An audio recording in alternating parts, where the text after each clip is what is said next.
నమస్తే.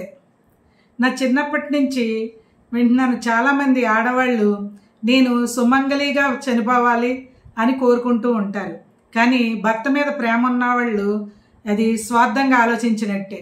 ఎందుకంటే భార్యాభర్తలు ఇద్దరూను పిల్లలు వాళ్ళు ఎదిగి వాళ్ళకి రెక్కలు వచ్చి వాళ్ళ జాబ్స్ వాళ్ళ పెళ్ళిళ్ళు అయిపోయాక ఇక్కడ మిగిలేది వీళ్ళిద్దరే.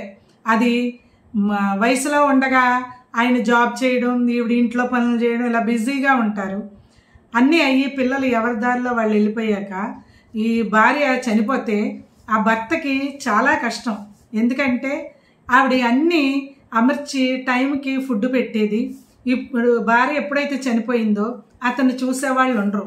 అదే లేడీస్ అనుకోండి, ఆడవాళ్ళు అయితే వాళ్ళు ఏదో గంజో ఏదో ఒకటి కాసుకొని వాళ్ళకి వాళ్ళు తినగలరు, ఏదో ఒంటరిగా ఉండగలరు, పక్క వాళ్ళతోనో ఇరుగు పొరుగుతో ఏదో మాట్లాడుతూ కాలక్షేపం చేయగలరు.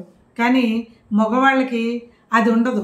ఎందుకంటే ఎవరిని నోరు తెరిచి నాకు పలానాది వండి పెట్టు అని అడగలేదు. కూతుర్నైనా అడగలేరైనా, కోడలనైనా అడగలేదు. అలా నేను చాలామందిని చూశాను. అలా భార్య పోయాక ఎంతో ఏడ్చిన మగవాళ్ళని చాలామందిని చూశాను. వయసులో ఉండగా వాళ్ళకి టైం ఉండకపోవచ్చు, భార్యల మీద ప్రేమ చూపించడానికో వాళ్ళని ఎక్కడికన్నా తీసుకెళ్ళడానికో ఏమీ టైం ఉండదు. కానీ వయసు మళ్ళాక వాళ్ళు రిటైర్డ్ అయ్యాక వాళ్ళు ఇంట్లోనే ఉంటారు కాబట్టి మంచి చెడు చెప్పుకోవడానికి ఇద్దరికి టైం ఉంటుంది. ఆ రకంగా బంధం ఇంకా ఎక్కువైపోతుంది. అలాంటప్పుడు ఆ భార్య చనిపోతే ఆ భర్త పరిస్థితి చాలా కష్టం. కాబట్టి సుమంగళిగా పోవాలని ఏ స్త్రీ కోరుకోకూడదు. ఎందుకంటే అది స్వార్థమే అవుతుందని నా అభిప్రాయం.